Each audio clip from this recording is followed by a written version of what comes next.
ఒకసారి గౌతమ బుద్ధుడు కూడా ఆనంద్ వాళ్ళు పెనతండ్రి గారు అబ్బాయి ఆనంద్ ఉండేవాడు, వాడు చాకరీ చేయటానికి. మన నాగలక్ష్మి లాంటి వాళ్ళు కూడా బుద్ధుడు కూడా ఉండేవారు. ఓసారి బుద్ధుడు 80 ఏళ్ళు ఉన్నాడు లోకంలో.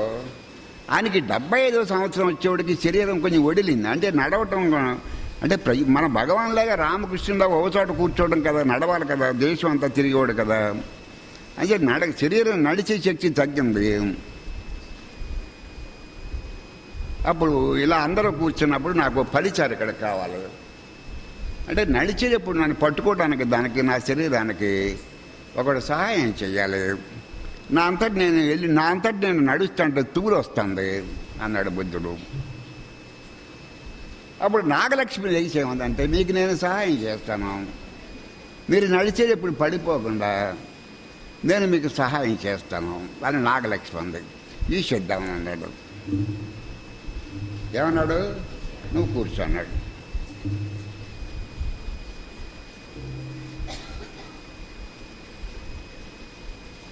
నువ్వు కూర్చో చేద్దామని అన్నాడు. తర్వాత ఎవరో మన అరుణ్ లేచింది, మీకు చాకరీ చేస్తానన్నాను. అంటే పర్సనల్గా మీ అవసరాలు చూడటం, మీకు కొంచెం అన్నం పెట్టడం, మంచినీళ్ళు అవసరం, మంచినీళ్ళు ఎప్పుడు నడిచేటప్పుడు చూడు ఉంటే ఏదైనా చెయ్యి పట్టుకోవటం, అటువంటి పనులు ఏదైనా చేసి పెడతానని ఎవరంది? మన ఎవరన్నారు? అరుణ్ అంద. ఈ చేద్దామని అన్నాడు. కూర్చో అన్నాడు. ఇదేంటి చేస్తామని అదే అంటే కూర్చో అన్నాడు. అంటే ఆయన ఉద్దేశం ఏంటంటే ఏదో టీచింగ్ చెప్పి వాళ్ళని మన సేవకు పెట్టుకోకూడదు, టీచింగ్ చెడిపోతుంది, అది ప్లాన్.